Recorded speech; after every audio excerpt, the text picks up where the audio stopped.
மீனின் சினை முட்டை எவ்வளவு இருக்கும்? அதை விட சிறியது இந்த ஆலமரத்தின் விதை. மரம் வளர்த்தலை ஒரு வாழ்வியலோடு ஒன்றாக நாம் ஆக்கிறோம். நீ கோடை காலத்தில் கூட ஆலமர அரச மரத்துக்கு கீழே இருந்தால் குழு குழு குழு குழுன்னு இருக்கு. ஏன்? அதற்கு வேர்க்குது. கட்டக்கம்பு செருப்போட. அப்ப இந்த மதம் பேசினவன், சாதி பேசினவன், கடவுள் பேசினவன் எங்க இருக்கான்னு தெரியாது. ஓடி வேலையெல்லாம் விடு, திண்ணையில் உட்காந்து வெட்டியா பேசுவான். அவன் என்ன ஆளுடா, என்ன சாதிடா, என்ன மதம்டா, இந்த மயிரிடா மட்டைடான்னு 3 கோடி பேர் சாமியார்கள் கோமணம் கட்டியும் கட்டாம திரிவேணி சங்கமத்தில் ஆண்டுக்கு ஒரு தடவை கூடுறான். இந்த 3 கோடி பேரும் என்னன்னு குடியுரிமை சான்றிதழ் நிரூபிப்பான்னு எனக்கு தெரியல. கோமணம் தான் வச்சிருப்பான். தான் பையன் குடியுரிமை வச்சுக்கோ. நாட்டை ஆள துடிப்பவர்கள், பல லட்சக்கணக்கான தொண்டர்களை நாங்கள் வைத்திருக்கிறோம், ரசிகர்களை வைத்திருக்கிறோம் என்று பேசுகிறவர்கள் மரக்கன்றுகளை நட வைத்து மண் சோறு துண்டும் படம் ஓடல. மேகம் மறைச்சிருச்சு, ஒரு ஸ்டாரும் மின்னல. ஒரு அமைச்சர் சொல்றான சமஸ்கிருதம் படிச்சா கொழுப்பு குறைஞ்சிரும்ன்றான மொழி. இதுதான் கர்மாந்திர மொழின்னு வருது. இது ஒரு இளவு மொழி. இந்த ரெடி ரெடி ரெடி அடி அடி அடின்னு அடிச்சுக்கிட்டே எவனுக்கு நோய் இல்லையோ அவன் வாங்க நான் வைத்தியம் பார்க்குறேன்னா நான் மருத்துவரா பைத்தியக்காரனா? ஒரு மனிதனுக்கு மட்டும் சராசரி ஆவரேஜ் 420 மரங்கள் தேவை ஒரு மனிதனுக்கு. ஐயா பேசுனாங்க பாருங்க, 14 ஏக்கர் நிலம் இது. 1500க்கும் மேற்பட்ட மர வகைகளை நட்டுருக்கேங்கிறாங்க. 1500க்கும் மேற்பட்ட மர வகைகளை நட்டுருக்கேங்கிறாங்க. எல்லாமே நம் முன்னோர்கள் பகுத்து வகுத்தது எல்லாமே அறிவியல். இப்போ வரும்போது கடலை செடிக்குள்ளே உளுந்த போட்டிருக்கு. எங்கள் அண்ணன் கதிர் ராஜேந்திரன் கூட தம்பி உளுந்த போட்டிருக்காங்க பாருங்க. உளுந்தை வரப்பில் போடுவது, ஆமணக்கு செடியை போடுவதெல்லாம் எதற்காக? பூச்சியை தடுப்பதற்கு. இந்த மிளகாய் கொள்ளையில எல்லாம் பார்த்தீங்கன்னா மிளகாய் போட்டு கரை புறம்பூரா ஆமணக்கு விதையை நாங்கள் விதைச்சி விட்ருவோம். இப்போ பூச்சி வருவார், அவர் வருவார்.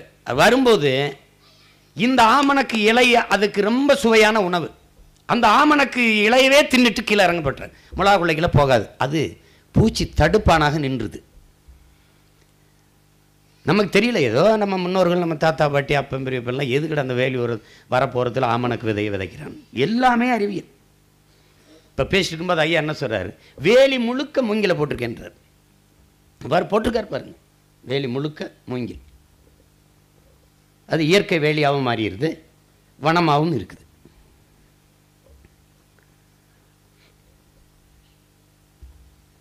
மரம் என்பது வெறும் மரம் அல்ல. கவிப்பேரரசு வைரமுத்து அவர்கள் சொன்னபோது மரம்தான் மரம்தான் எல்லாம் மரம்தான் மரம்தான் மரம்தான் மனிதன் மரம்தான். மரம் இல்லாத ஒன்றும் இல்லை. உயிர் என்பது காற்று. நம்ம மக்கள் சொல்லி கொடுத்தது இறந்தவன அவன் பேயாயிருவான். ஒருத்தன் ஆக மாட்டான். எங்க அப்பா நம்மாழ்வார் உளவிய காடு இதென்றால் அவர் சுவாசித்து விட்ட மூச்சு காற்று இங்கு உலாவும். நான் மரணித்தால் நான் சுவாசித்த காற்றை நீங்கள் சுவாசித்துக் கொண்டிருக்கிறீர்கள், நீங்கள் சுவாசித்து விடுகிற காற்றை நான் சுவாசித்துக் கொண்டிருக்கிறேன். ஒருவர் ஒவ்வொரு மூச்சு காற்றை உட்கொண்டிருக்கிறோம். இந்த வெறுமனை வீசுகிற காற்றை மூச்சு காற்றாக, சுவாச காற்றாக மாற்றி தருகிற பணியை உலகில் மரங்கள் தான் செய்கிறது. ஒருவன் மரணித்து போனால் அவன் சுவாசிப்பதை நிறுத்திவிட்டான். அவன் சுவாசித்து விட்ட காற்று இந்த காற்றோடு கலக்கும், இன்னொருவர் சுவாசித்துக் கொண்டு போவார். அவ்வளவுதான். நாம் முன்னோர்களின் மூச்சு காற்றை சுவாசித்துக் கொண்டிருக்கிறோம்.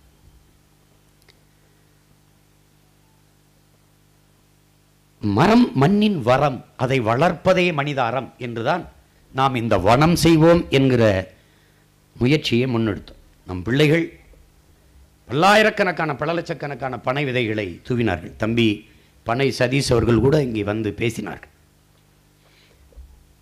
உலகில் ஒரு மரம் தன் உடலில் எல்லா உறுப்புகளையும் பயன்பாட்டிற்கு, மானுட பயன்பாட்டிற்கு அளிக்கிறது என்றால் அது உலகிலே பனை மட்டும்தான். இப்போ தென்னை இருக்கிறது என்றால் பராமரிக்கணும். ஆனால் பனைக்கு அப்படி இல்லை. மட்டையை கிழித்து விட்டால் போதும், அது கழிச்சு விட்டால் போதும். அப்படி பயன் தரக்கூடிய ஒரு மரம் பனை. ஆனால் இன்றைக்கு 100 ஆண்டு கால 150 ஆண்டு கால பனை வெறும் 100 ரூபாய் 50 ரூபாய்க்கு விற்கப்படுகிறது. பேரவலம். எங்கள் ஊரில் கேரளாவிலிருந்து வந்து செங்கல் காலவாய்க்கு பனைகளை வெட்டி ஏற்றுகிறார்கள். என்னுடைய கிராமத்தில் என்னுடைய வயல் வரப்பில் இருந்த பனைகள் வெட்டப்பட்டு விட்டது. யாரை கட்டி வெட்டினீர்கள் என்றால், எதுக்குப்பா பனைமரம் தானப்பா, எதுக்குப்பா அவ்வளோ கோவப்படுறான்றாங்க. அதை வச்சுக்கிட்டு என்ன செய்யறதுன்றாங்க. திருநெல்வேலியில் ஒரு பனை எல்லாம் 200-250 ஆண்டுகள். நான் கூட சாலையில் நடந்து போகிறபோது என் தம்பி சிவாட்டு கேட்டு, இந்த பனை நம் பாட்டன் புலித்தேவனை பார்த்திருக்கிறது, அழகுமுத்துக்கோனை பார்த்திருக்கிறது என்று.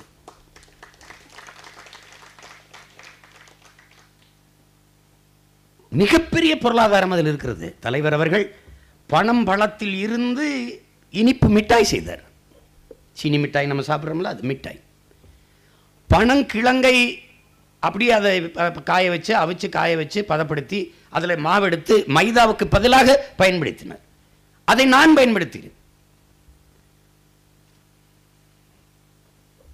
என் தம்பி கிருபாவிட்டிருந்து பனங்கிழங்கை 200-300 கிழங்கு கொண்டு வந்து அவிச்சு காய வச்சு சிறு சிறு துண்டுகளாக நறுக்கி அதை அரவையில் கொடுத்து அரைச்சி வாங்கிட்டு வந்து அதை சலித்து மாவாக எடுத்து வைத்து கொண்டு களியை சாப்பிட்றோம்.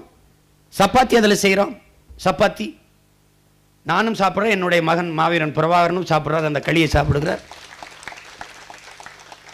பணம் கிழங்கிலிருந்து களி, மைதாவுக்கு பதிலாக நம் மாற்று பொருளாதாரம். இப்போ மட்டை நாராகிறது, மட்டை வேலி ஆகிறது, மட்டை அந்த நார் பொட்டி ஆகிறது, கொட்டான் ஆகிறது.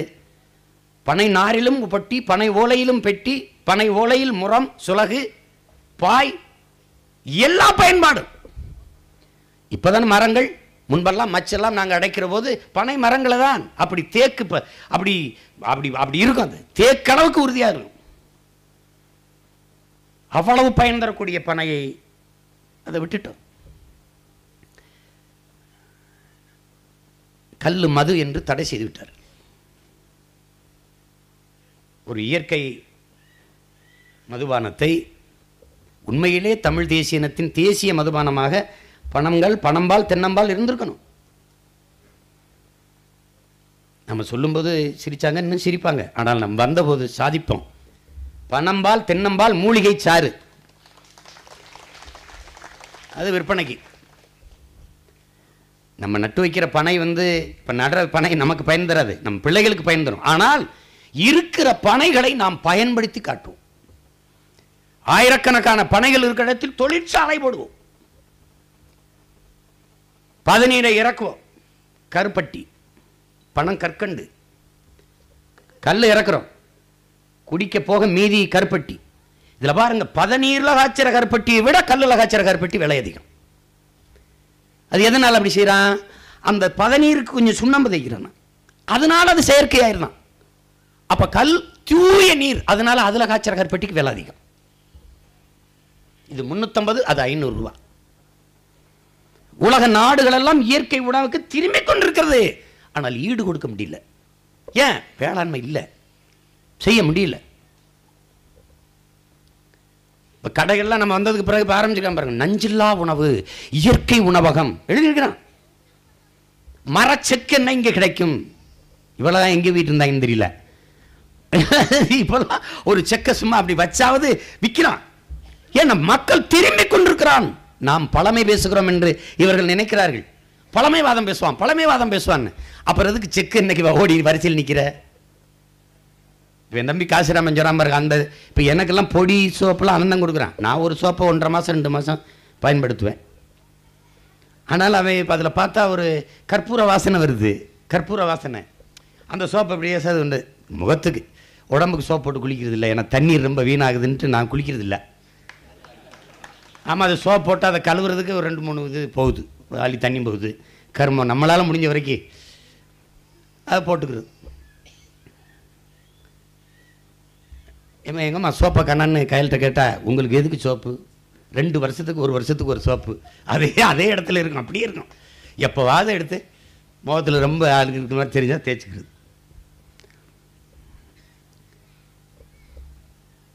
எல்லாம் அவன் தான் வாங்கி கொடுத்துட்றான். தம்பி காசிராமன் தான் எனக்கு பர்பஸை, பொடி எல்லாம் மாறிக்கொண்டிருக்குது. நாம் என் அன்பிற்குரிய தம்பி தங்கைகள்கிட்ட சொல்லுவேன், நம்ம சாதியை வச்சு, மதத்தை வச்சு, சாமியை வச்சு அரசியல் செய்ய வந்தவங்க இல்லை. நாம் வாழுகிற பூமிக்கு அரசியல் செய்ய வந்தவர்கள். சாமி நம்மை காப்பாற்றாது, சாமியும் சேர்த்து பூமிதான் காப்பாற்றிக் கொண்டிருக்கிறது. தம்பி காசிராமனோட குறிப்பிட்ட புவிசார் அரசியல் பெருமைக்கு சொல்லல, பெருமிதத்தோடும் திமிரோடும் பதிவு செய்கிற உலகில் சூழியல் ஆர்வலர்கள், சுற்றுச்சூழல் ஆர்வலர்கள் இது குறித்து பேசுவார்கள். ஆனால் உலகிலே ஒரு அரசியல் பேரியக்கம் சூழியல் சார்ந்து ஒரு பாசறையை உருவாக்கி இயங்குகிறது என்றால் அது நாம் தமிழர் கட்சி மட்டும்தான். ஊழல் லஞ்சத்தை ஒழிப்பதற்கென்று ஒரு பாசறை, பண்பாட்டு மீட்சிக்கென்று ஒரு பாசறை வீரத்தமிழர் முன்னணி என்று, மெய்யியல் கோட்பாட்டை மீட்பதற்கு ஒன்று பாசறை என்றால் வைத்து இயங்குகிற ஒரு அரசியல் படை இருக்கின்றால் அது நாம் தமிழர் கட்சி மட்டும்தான். இங்கே ஐயா தலைவர் மாசலாமணி அவர்களோடு குறிப்பிட்டார்கள், நீரின்றி அமையாது உலகு. இது நமது மறைமொழியில் நமது வள்ளுவ பெருமகனார் நமக்கு தந்தருளியது. நீரின்றி அமையாது உலகு எனின் காடின்றி அமையாது நீர் என்பதும் உண்மையானது. அதை புரிந்து கொள்ளணும். பூமியில் சீமக்கருவேல மரங்கள், யூக்கலிப்டஸ் மரங்களுக்கு வேர்க்கிற தன்மை இல்லை, வேர்க்கன்.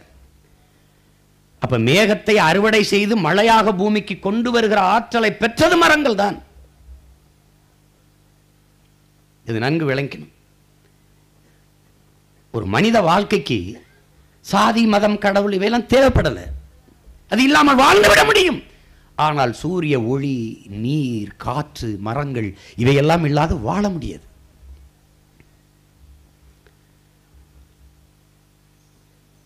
இன்னைக்கு உலகம் மெதுவாக விழித்துக் கொள்ளுது. ஆனால் அதைவிட வேகமாக பேரழிவை நோக்கி போய்கொண்டிருக்கு. வள வேட்டை, பெரும் முதலாளிகளின் வேட்டைக்காடாக பூமி மாற்றப்பட்டு விட்டது. அமேசான் காடுகள் பல இடங்களில் தீப்பற்றி எரிகிறது என்றால் அது காரணம் என்ன? அதுவா தீப்பிடிச்சு எரிஞ்சுனா ஒரு இடத்துல பற்றும், அப்படியே பரவும். அப்படி இல்லையே, 650க்கும் மேற்பட்ட இடங்களில் ஒரே நாளில் தீப்பற்றி எரியுதுன்னா காரணம் என்ன? 400க்கும் மேற்பட்ட பழங்குடியின மக்கள் அந்த காடுகளில் வாழ்கிறார்கள். உலகத்தின் நுரையீரல், பூமியின் நுரையீரலாக இருக்கிற அமேசான் காடுகள், பல லட்சக்கணக்கான உயிரினங்கள் அந்த காடுகளில் வாழ்கிறது. அந்த காடுகளுக்குள் இருக்கிற வளத்தை வேட்டையாட கூட்டிணைவு நிறுவனங்கள் துடிக்கிறது. அதை வேட்டைக்காடாக மாற்ற முயலுகிற போது அங்கே வாழ்ந்த தொல்குடி மக்கள், பழங்குடியினர் தடுக்கிறான். உனக்கு இது காடு, எனக்கு இது வீடு, வெளியேறுன்றான். அவன் போராடுறான். போராடி போராடி கடைசியாக நீதிமன்றத்துக்கு செல்கிறான். நீதிமன்றம் வள வேட்டைக்கு தடை விதிக்குது. கடைசி என்ன நடந்தது? ஒரே நாளில் பத்தி எரிந்தது. பல லட்சக்கணக்கான உயிரினங்கள் செத்து மடியுது. உலகத்தின் நுரையீரல் புகையாக போய்கொண்டிருக்கிறது. எப்படி இருக்கு தண்டகாரண்யம்? மாவோயிஸ்டுகள் வரலாறு என்ன? எப்படி மாவோயிஸ்ட் வந்தா? 250 லட்சம் கோடிக்கு இதுக்குள்ள இருக்க கனிம வளங்களை வேட்டையாட ஒப்பந்தம். அந்த காடுகளை அழித்தால் தான் மலைகளுக்குள்ள இருக்கிற கனிம வளங்களை எடுக்க முடியும். கிரீன் கண்டர், பச்சை வேட்டை என்ற ஒரு திட்டத்தை போட்டு தண்டகாரண்ய காடுகளுக்குள்ள போகும்போது அங்கே வாழ்ந்த பழங்குடியின மக்கள் என் வாழ்விடத்தை அழிப்பதற்கு நீ யார் என்று கையில் விளக்கமாறு, கட்ட, செருப்பு இதை வைத்துக் கொண்டுதான் போராடத் தொடங்கினார்கள். கையிலே விளக்கமாறும் கட்டையும் இருந்தவன் கையில் துப்பாக்கி எப்படி வந்தது? இதுதான் கேள்வி. தன் காடுகளை, தன் வாழ்விடத்தை, பன்னெடுங்காலமாக வாழ்ந்து வந்த அந்த வாழ்விடத்தை காப்பாற்ற போராடிய மக்கள் தான் இன்று மாவோயிஸ்ட் என்று சித்தரிக்கப்படுகிறார்கள். நாம் எப்படி மீத்தேன், ஈத்தேன், ஹைட்ரோ கார்பன், அணு உலை, ஸ்டெர்லைட்டுக்கு எதிராக போராடுகிற போது நாம் பயங்கரவாதிகள், சமூக விரோதிகள், தேச துரோகிகள் என்று கட்டமைக்கப்படுகிறோமோ, பரப்பிவிடப்படுகிறோமோ, பழி சுமத்தப்படுகிறோமோ, அப்படித்தான் இவர்கள் பழி சுமத்தப்பட்டார்கள்.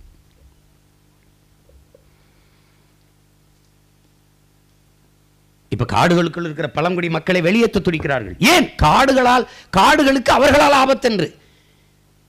இத்தனை ஆண்டு காலமாக காடுகளை பராமரித்து காத்தவர்களையே இவர்கள் காடுகளுக்கு இவர்களால் ஆபத்து, வெளியேறுங்கள் என்று விரட்ட பார்க்கிறார்கள். நுட்பமான அறிவியல், சூரிய ஒளி, கடல் மீது படுகிறது, ஏரி குளங்கள் மீது படுகிறது, நீர் வெப்பமாகி நீராவியாகி மேலே போகிறது. அப்பா எழுதுகிறாருல்ல, நம்மாழ்வார் அப்பா. கண்ணதாசன் எவ்வளவு அருமையா எழுதியிருக்காரு பாரு, சரியா தானே சொல்லியிருக்கிறாரு. முகிலின் கண்ணீர் மலைத்துளியாகும், இரவின் கண்ணீர் பனித்துளியாகும் என்று எழுதுறார். அது ஏன் அப்படி? அதில் ஒரு அறிவியல் இருக்கு பாருங்க. முகிலின் கண்ணீர் மழை, ஆனால் இரவில் நீராவியாகி போவது மேகமாவது இல்லை. அப்ப என்ன இது? போயிட்டு கொட்டிடுது, அது பனியாயிருது. அப்ப இரவின் கண்ணீர் பனி, பனித்துளி என்று எழுதுறார் கண்ணதாசன். அப்ப சூரிய ஒளி அதுல பட்டு நீராவியாகி மேலே போகுது, அது சுத்திக்கிட்டு இருக்கு. ஆனால் இது மேகம் ஆகல. ஏன்னா அதுக்கு அடர்த்தி பத்தலை, கணம் குறைவா இருக்கு. அப்ப எப்போது மேகமாகுது? மரங்களின் வியர்வை, மனிதர்களின் வியர்வை, பறவை விலங்குகளின் வியர்வை, இவை எல்லாம் நீராவியாகி மேலே போய் இந்த மேலே சுத்தி கொண்டிருக்க இந்த நீராவியோடு சேருது. இது சேரும்போது அப்பவும் இது மேகமாகல. ஆனால் அங்கே காற்று மண்டலத்தில் சுற்றி கொண்டிருக்கிற தூசி கரி இதெல்லாம் சேர்ந்து ஒரு உருவெடுக்குது மேகமாக. இந்த மேகத்தை காற்று தள்ளி கொண்டு போகுது. பெண் பஞ்சு மாதிரி நீங்க பாக்குறீங்க, அப்படியே போய்கிட்டு இருக்கு. இந்த தள்ளி கொண்டு போற மேகத்தை தடுத்து நிறுத்துகிற மதில் சுவர் தான் மலைகள். பல முறை நான் இதை பதிவு செய்திருக்கேன். ஒரு நாட்டின் எதிர்காலம் என்பது அந்த நாட்டின் வகுப்பறையில் தீர்மானிக்கப்படுது. அந்த நாட்டின் நலன் என்பது ஒவ்வொரு வீட்டின் சமையலறையில் தீர்மானிக்கப்படுது. ஏன்னா உணவு தான் மருந்து, மருந்தே உணவு. நீ என்ன சாப்பிட்றியோ அதை வச்சு தான் உன் நலன். அப்போ அந்த வீட்டின் சமையலறையில் தீர்மானிக்கப்படுது. ஒரு நாட்டின் வளம் என்பது அந்த நாடு பெற்றிருக்கிற நிலத்தின் வளத்தை பொறுத்தது. நிலத்தின் வளம் என்பது அந்த நாடு பெறுகிற நீரின் வளத்தை பொறுத்தது. நீரின் வளம் என்பது அந்த நாடு பெறுகிற மழையின் வளத்தை பொறுத்தது. மலையின் வளம் என்பது அந்த நாடு பெற்றிருக்கிற மலைகளின் வளத்தை பொறுத்தது. இப்படிதான் இது ஒரு சுழற்சி. இப்போ இந்த மேகம் அப்படி போகுது. இப்போ நான் ராமநாதபுரம், எனக்கு கடல் இருக்கு, ஆனால் மலை இல்லை. கடல் இருக்குது, அருகிலே எனக்கு கடல் இருக்குது. ஏன் நான் மழைப்பொழிவை பெற முடியல? மலைகள் இல்லை. அப்ப என்னுடைய நீராவி எங்க வந்து சேருது? மேற்கு தொடர்ச்சி மலையில வந்து நின்றுது. அப்ப கம்பம், குமிழி, தேனி இதெல்லாம் வளமா இருக்கு. கடல், அங்க கடல் இல்ல, அவன் வளமா இருக்கான். கடல் இருக்கு, நான் வறண்டு இருக்கேன். இது காரணம் மலைகள் இல்லை. இது பார்க்க. இப்போ இந்த மேகத்தை தடுத்து நிறுத்துகிறது மலை. தடுத்து நிறுத்துது. முண்டாசி தலப்பா கட்டின மாதிரி மேகம் படுத்து கிடக்கு. இந்த மேகம் எப்போது மழையை பொழியும் என்றால் எங்கு குளிர்ச்சியா இருக்கோ அங்க கொட்டிடுது. குளிர்ச்சி எங்க இருக்குது? காடுகள் எங்க அடர்ந்து இருக்கோ அங்க குழு குழுன்னு இருக்குது. இப்ப மலை மேல் உயர்ந்து இருக்கிற 200 அடி 300 அடி இதெல்லாம் பாருங்க எவ்வளவு உயரத்தில் இருக்கு. இப்படி அடர்ந்து உயர்ந்த இந்த காடுகள் குழு குழு என்று இருப்பதால் மேகத்தை அறுவடை செய்து பூமிக்கு மழையாக கொண்டு வந்துருது. அப்ப அந்த மரங்கள், மலை மேல அடர்ந்து இருக்கிற மரங்களை நட்டது யார்? நீங்கள் அல்ல, நான் அல்ல, நம் தாத்தன் அல்ல, பாட்டன் அல்ல, ஏன் நம் பரம்பரையே கிடையாது. யார்? அவ்வளவு மரங்களையும் நட்டு வளர்த்தது பறவைகள். பறவைகள். அதுதான் அந்த அருமையை ஐயா மாசுலாமணி அவர்கள் விளக்கினார்கள். பறவை இல்லைன்னா இல்லை. இயற்கை இலவம் பஞ்சுக்கு வந்து அது பறவைகளின் உணவு இல்லை. ஆனால் அதுக்கு இயற்கையிலே இறக்கி வச்சுட்டான். அது வெடிச்சதுன்னா அப்படியே அந்த இடத்துல விழாது, பறந்து போய் அங்கே போய் விழும். ஆனால் எதுக்கு இறக்கி பறக்கிற ஆற்றல் இல்லையோ அதை பறவைகளின் உணவா வச்சான். இயற்கை பாருங்க, ஆலமரம், அரச மரம், நாவரு, இந்த வேம்பு எவ்வளவோ பழங்கள் கீழே விழும், முத்துக்கள் விழும், விதைகள் விழும், முளைக்காது. ஐயா மாசுலாமணியா சொன்னார் பாருங்க, கடுகின் மீனின் சினை முட்டையை விட சிறிது என்கிறான் ஆலமரத்தின் விதை. அவ்வை பாடுகிறார். மீன் இருக்குல்ல, மீனின் சினை முட்டை எவ்வளவு இருக்கும்? அதை விட சிறியது இந்த ஆலமரத்தின் விதை. ஆனால் அது முளைத்து பெரும் மரமான பிறகு ஒரு மன்னனின் 3 படைகளையும் தன்னகத்தை தங்க வைக்கிற அளவுக்கு பெருசாயிருதுங்கிறான். குதிரைப்படை, காலாட்படை, யானைப்படை, எல்லா படைகளையும் தங்க வைக்கிற அளவுக்கு மிக பெரிதாக ஆலமரம் வந்து. அந்த மரங்களின் புனிதம் என்ன? எதற்கு நம் முன்னோர்கள் கோயிலை வெட்டி, குளத்தை வெட்டி, கோயிலை கட்டி அங்க ஒரு ஆலமர அரச மரத்தை ஏன் நடணும்? 24 மணி நேரமும் அது மூச்சுக்காற்றை, ஆக்சிஜனை தருது. நல்லா வேர்க்கும் அந்த மரங்களுக்கு. நீ கோடை காலத்தில் கூட ஆலமர அரச மரத்துக்கு கீழே இருந்தா குழு குழு குழு குழுன்னு இருக்கும். ஏன்? அதற்கு வேர்க்குது. எல்லாம் அறிவியல். தமிழனுடைய மெய்யிலே அறிவியல். அதனால ஆலமர அரச மரத்தை வளர்த்தான். அந்த மரங்களை நீ நட்டு வளர்க்க முடியாது. அந்த விதையை எவ்வளவு லட்சக்கணக்கான அரச மரத்துக்கு கீழே உட்கார்ந்து பாருங்க, பயங்கரமான பல லட்சக்கணக்கான பழங்கள் விழுந்து கீழே விழும், முளைக்கிறது. அதை வவ்வாலோ மைனாவோ காகமோ பறவைகள் தனக்கு உணவாக எடுத்து கழிவாக போட்டால்தான் அது முளைக்கிற திறனை பெறுது. இயற்கை. அப்போ நாம் பார்க்குறோம், அருகில் இருக்க கேரளாவை பார்க்குறோம், வியக்கிறோம். நான் பல முறை பயணித்து உள்ளே போகும்போதெல்லாம் பெருந்த வேதனையிடுவேன், இப்படியே என் மாநிலம் மாறலன்ட்டு. அடர்ந்த காடுகள், சின்னதாக ரோடு, அங்கங்கே வீடு, அவ்வளோதான் வாழ்க்கை. மரங்கள் இல்லாத வீடுகளே நீங்கள் பார்க்க இயலாதங்க.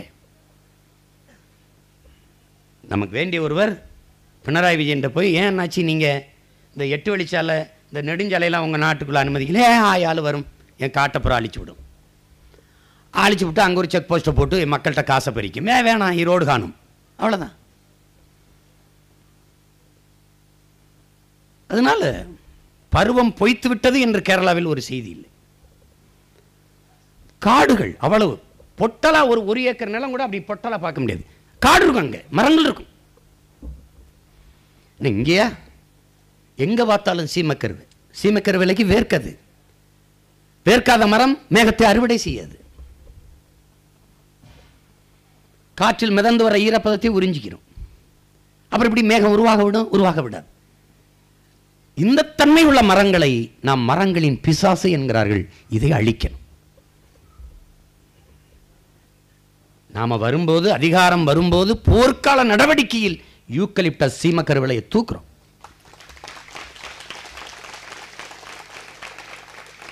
மாணவ பிள்ளைகளை மரம் நடுதல், வளர்த்தல், பராமரித்தலில் ஈடுபடுத்துறோம். சிறப்பு மதிப்பெண்கள் கொடுக்கிறோம். பிராக்டிக்கல் மதிப்பெண் 10 மார்க் மாதிரி 10 மதிப்பெண்கள் கொடுக்கிறோம் பிள்ளைகளுக்கு. அதிக மரக்கன்றுகளை நட்டு வளர்க்கிறவர்களை சிறந்த தமிழ் தேசிய குடிமகள் மகன் விருதை கொடுத்து பாராட்டுறோம். மரம் வளர்த்தலை ஒரு வாழ்வியலோடு ஒன்றாக நாம் ஆக்கிறோம்.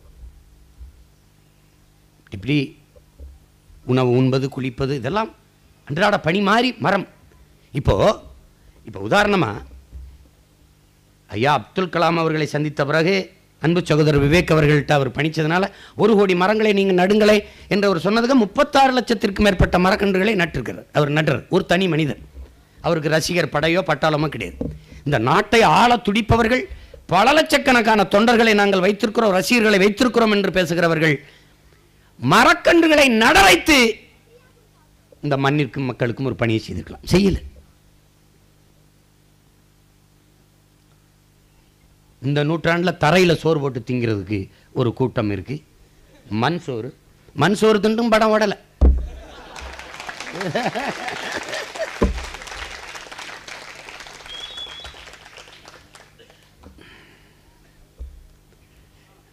என்ன செய்யறது, மேகம் மறைச்சிருச்சு, ஒரு ஸ்டாரும் மின்னலை. ஒரு கொடுமையான ஒரு, நாங்கள் படிக்கிறது, நாங்கள் எங்களுக்கு போராட வரமாட்டாங்க, அப்போ பெருமைக்கு பேசிக்கிறது, அதிக பண்பட்ட இனம் போராட்டத்துக்கு வராது, அப்படி வரமாட்டாவே, ஆனாலும் பெருமை சொன்னாங்க. மிக முன்பே நாகரிகம் அடைந்து விட்ட ஒரு சமூகம் போராட்டத்துக்கு வராதுன்ட்டு. அப்படி இல்லை, பொழுதுபோக்கிலும் கேளிக்கையிலும் அதிக நாட்டம் கொண்ட ஒரு இனம் போராட வராது, புரட்சி செய்யாது, அதை பற்றி சிந்திக்காது. அப்படிப்பட்ட ஒரு கூட்டத்திலிருந்து வந்த நாம் இந்த மண்ணை வாழ்வியல் புரிதலோடு இருக்கோம். கிளாடு பூரிங்கோ அப்பாவோட புத்தகங்களை நான் தமிழர் பிள்ளைகள், குறிப்பாக உழவர் பாசறை, சூழியல் பாசறை பிள்ளைகள் அப்பாவோட புத்தகங்களை முழுக்க படிக்கணும். நம்மாழ்வார் அப்பாவுடைய புத்தகங்களை படிக்கணும். அதில் பிரான்ஸ் மண்ணியல் ஆய்வறிஞர் கிளாடு பூரிங்கோ அவர் அதை படிக்கும்போது எனக்கு அழுக வரும். அவ்வளோ உருக்கமாக சொல்வார், என் அன்பு பிள்ளைகளே, அருமை இளைஞர்களே, ஓடி வாருங்கள். 20 லட்சம் ஆண்டுகளாக நம்மை தூக்கி சுமந்த நம் பூமி தாய் சாக கிடக்கிறார். அப்படியே பதிவு செய்கிறார். மரணப்படுக்கையில் கிடக்கிறார். ஆதியில் நாம் பசிக்காக வேட்டையாடினோம், விலங்குகளை வேட்டையாடி உண்டோம், காய்கனிகளை உண்டோம், கிழங்குகளை உண்டோம். அப்போதெல்லாம் நம் தாய் கண்ணி கழியாமல் கற்போடு இருந்தால், இவர்கள் பண வேட்டையாடத் தொடங்கிய போது நம் தாய் கற்பழிக்கப்பட்டு விட்டால், மரணப்படுக்கையில் கிடக்கிறாள். 18 வயதிலேயே நம் தாய் பாட்டியாகிவிட்டால், காப்பாற்ற ஓடி வாருங்கள் என் அன்பு பிள்ளைகளே என்று அழைக்கிறான். அதேதான் அவன் வேற யாரையும் அழைக்கல, நம்மளை தான் அழைக்கிறான்.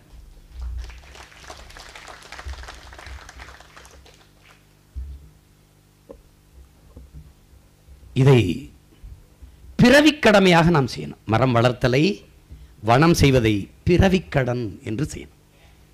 நீங்கள் கோயிலுக்கு செலுத்துகிற நேர்த்திக்கடனை விட, சாமிக்கு செலுத்துகிற நேர்த்திக்கடனை விட, இந்த பூமிக்கு செலுத்த வேண்டிய நேர்த்திக்கடன் தான் அதிகம். அதுதான் அவசியம். ஒன்று விட ஒரு மரத்தை நட்டுட்டு போயிடக்கூடாது. அதை வளர்க்கணும், பராமரிக்கணும். நாம் வரும்போது எப்படி சாலை பணியாளர்களுக்கு வேலை எடுத்தார்களோ, ஆள் எடுத்தார்களோ, அப்படி வனம் செய்வதற்கு என்றே நாம் பலாயிரக்கணக்கான பணியாளர்களை எடுத்து அவர்களுக்கு சம்பளம் கொடுத்து நம் பூமியை பச்சை போர்வையால் போத்துறோம். தமிழகம் பூமியின் சொர்க்கமாக மாத்திரம் பயன்படுத்தி காட்டிடுவோம். நம்ம பயன்படுத்தி காட்டிடுவோம், நம் பிள்ளைகள் அதுக்கு பிறகு அதை பிடிச்சுக்கிறாங்க. இப்போ நம்ம சொல்கிறோம், நிலம் வளம் சார்ந்த தொழிற்சாலை, பனையிலிருந்து எப்படி தொழிற்சாலை எப்படி பண்ணுவோம்? பாய் பின்னுறது, அப்படி பொட்டி முடைகிறது, கட்டில் பின்னுறது, எல்லாம் அங்கே இண்டஸ்ட்ரி.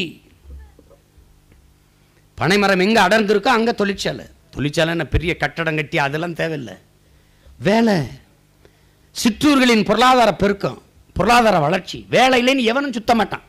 வேலையெல்லாம் விடு, திண்ணையில் உட்காந்து வெட்டியா பேசுவான். அவன் என்ன ஆளுகடா, என்ன சாதிடா, என்ன மதம்டா, இந்த மயிரிடா மட்டைடான்னு வச்சிருப்பான். ஒரு அதுக்கு சிந்திக்க நேரமே கொடுக்கக்கூடாது. உழைக்காதவனுக்கு சோறு கிடையாது. காந்தி சொல்றாருல, உழைக்காமல் உண்பதும் ஒருவித திருட்டு தான்ங்கிறார் காந்தியடிகள். சபர்மதி ஆசிரமத்தில் மனு பெண் காந்தின்னு ஒரு பெண்ணு ஒரு மாம்பழச்சாரை கொண்டாந்து அப்படி கொடுக்குறாங்க கோலையில். எத்தனை மாம்பழம் புளிஞ்சான்னு, ரெண்டு மாம்பழச்சாறு குடிக்கிற அளவுக்கு நான் உடல் உழைப்பு செய்யல, வேற யாருக்காவது கொடுன்னு போயிட்டாரு. அந்த காந்தியின் பூமி தான் அப்படி வாந்தி எடுத்து கிடக்கு. இப்போ குடியுரிமை சட்ட திருத்தம் கொண்டாந்துருக்காங்க.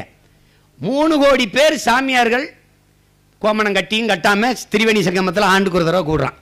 இந்த 3 கோடி பேரும் என்னன்னு குடியுரிமை சான்றிதழ் நிரூபிப்பான்னு எனக்கு தெரியல. கோமணம் தான் வச்சிருப்பான், இந்த பையன் குடியுரிமை வச்சுக்கோ, அதை கழட்டி கொடுத்தாலும் கொடுப்பாயிருக்கிறேன். இப்படி ஒரு கூட்டத்துக்கிட்ட இந்த நாடு மக்களும் சிக்கிட்ட போடுற பாடு இருக்கே அப்பா.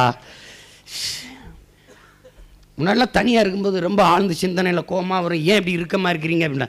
இப்போலாம் சிரிப்பாக இருக்குது. தனியாக இருக்கும்போது சிரிப்பு தான். தூரத்துலேருந்து பார்த்தா பைத்தியக்காரன் ஆகிட்டாமல் இருக்கு, சிரிப்பு அதை சிரிச்சுக்கிட்டே இருக்காரு. இப்போ நினைக்கும் போது சிரிப்பாக வருது. இடரா நடக்குது நம்மளை சுற்றி.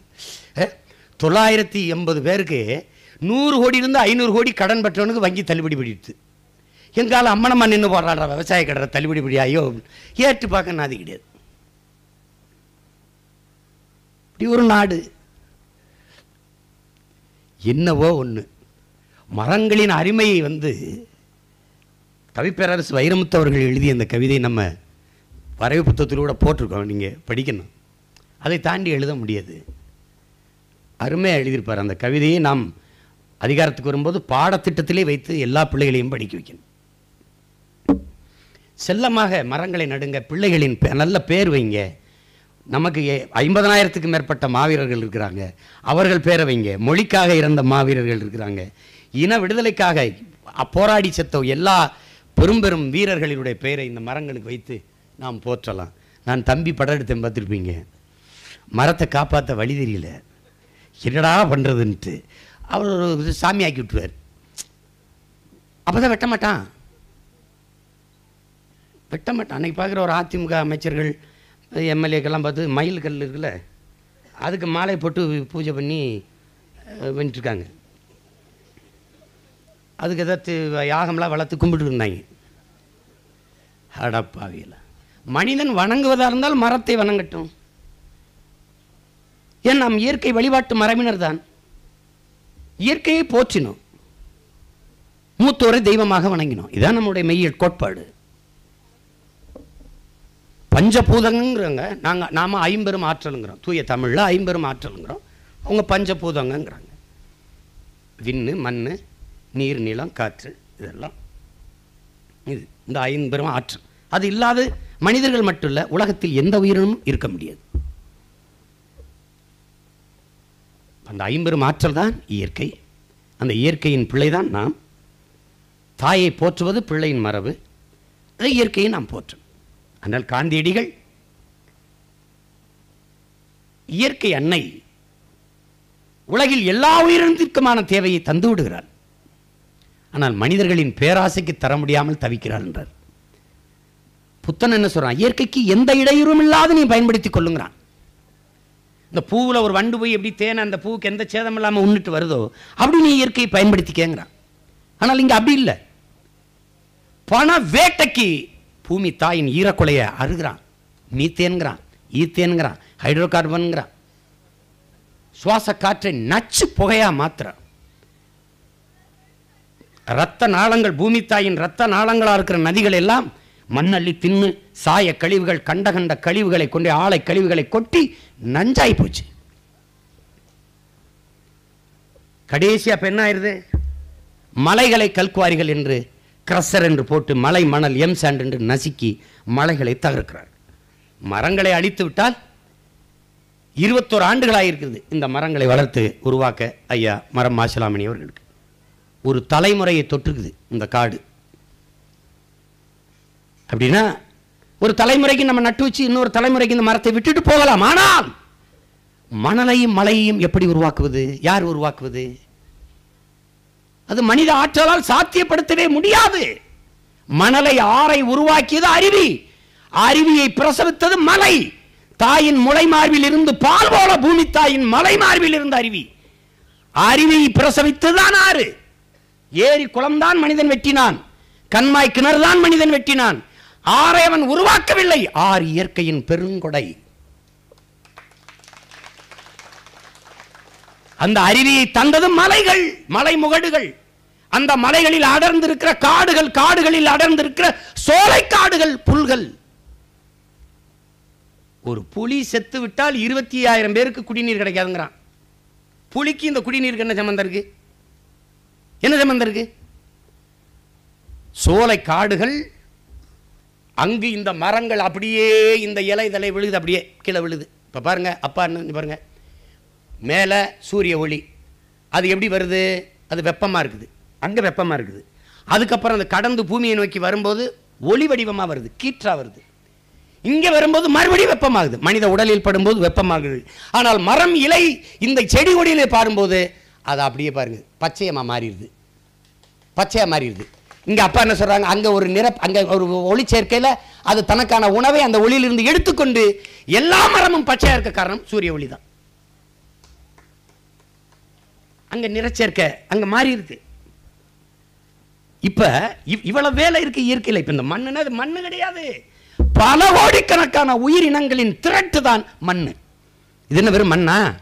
கண்ணுக்கு தெரியாத பல லட்சம் நுண்ணுயிர்கள் அதுக்குள்ள இருக்கு. நீ இந்த மரத்துக்கு தண்ணி ஊத்துற, நேரடியா பலா மரத்துக்கு தண்ணீர் உணவா போகாது. அதை உணவாக மாற்றி கொடுக்கிற பணியை நம் கண்ணுக்கு தெரியாத நுண்ணுயிர்கள், பூஞ்சைகள், காளான்கள், பாக்டீரியாக்கள் செய்யுது. அதுதான் தோசை மாவை புளிக்க வைக்குது, பாலை தயிராக்குது, மோராக்குது. அப்ப எழுதுறாருல, மனித அறிவு அந்த நுண்ணுயிரிகளோட போட்டி போட்டு தோத்து போயிட்டது. உன்னுடைய அறிவு தோசை மாவை புளிக்க வைக்க முடியவில்லை, உன்னுடைய அறிவு பாலை தயிராக்க முடியவில்லை. அந்த நுண்ணுயிரிகளின் சாவுக்கு நம் காரணமாக இருந்துடக்கூடாது. இப்போ என்ன பாருங்க, இந்த மரம் இலையெல்லாம் விழுகுது இல்லை, அப்படியே அந்த வேரில் போய் அப்படியே இருந்துக்கிறது. அதுவே ஒரு மணலாக பல ஆண்டுகள் மக்கி மக்கி மக்கி ஒரு மண் வடிவத்துக்கு மாறிடுது. அப்போ அந்த மலையை மேலே ஒளிகிற மலையை அந்த இலை பிடிச்சிக்கிறது. அந்த வேர் என்ன செய்யுது? அப்படியே போய் சொதன நீரை பிடிச்சு வச்சுக்கிறது தன் உணவுக்கு. அது அடர்த்தியாக வெயில் படுற குறைவாக இருக்கிறனால நீண்ட நாட்கள் அந்த ஈரப்பதம் இருக்குது. அந்த உணவு தேவைக்கு போக மீதிய நீரை உருட்டி விடுது. எது? இந்த வேறு. அதுக்கு கீழே புல்கள் தன் உணவு தேவைக்கு வச்சுக்கிறது. அதுக்கு கீழே கிராஸ் லேண்டு, புல் வெளி இருக்குது, வெறும் புல்லு தான். இந்த புல்கள் தன் உணவுக்கு நீரை பிடிச்சு வச்சுக்குது. அதுக்கு போக 1-2 உருட்டி விடுது. பல கோடிக்கணக்கான உயிர் அந்த நீர்த்துளிகள் திரண்டு உருண்டு தான் அருவியாக கொட்டுது. ஒரே நாளில் மழை பெஞ்சு கீழே வரவிடாமல் தடுக்கிறது யார்? இந்த காடுகள், இந்த புல்கள் தான். இல்லைன்னா ஒரே நாள் உருண்டு ஓடிடும். ஓடாம இப்ப குற்றால அருவி உனக்கு அருவி தான் தெரியுது. அங்க பல லட்சம் பேர் வள கோடி பேர் வேலை செஞ்சிருக்கான். யாரு? இந்த மரங்களும் புல்களும் இல்லை என்றால் உனக்கு அருவி ஏது? அப்ப என்னன்றா, இந்த கிராஸ் லேண்ட், இந்த புல்வெளி இருக்குல்ல, இதுல மான், வரையாடு எல்லாம் இந்த புல்லை தின்றுது. இந்த புல்லை தின்னாம, மானு தின்னாம, இந்த வரையாடுன்னு தின்ன விடாம புலி வேட்டையாடி அடிக்குது. ஒரு புலி ஒரு மானை கொல்கிற போது மான்களை, அரையாடுகளை வேட்டையாடி புலி தின்பதால் தான் அந்த புல் அப்படி உயிர்ப்போடு இருக்குது, சாகாம இருக்குது. அந்த புல் தன் உணவுக்கு நீரை தேக்கி வைக்குது. அந்த நீர் துளி ஓடி அருவியாக வருது, மனிதனுக்கு குடிநீராக வருதுங்கிறான். அப்போ ஒரு புலி என்ன செய்யுது? 25,000 பேரோட குடிநீரை காப்பாத்துதுங்கிறான்.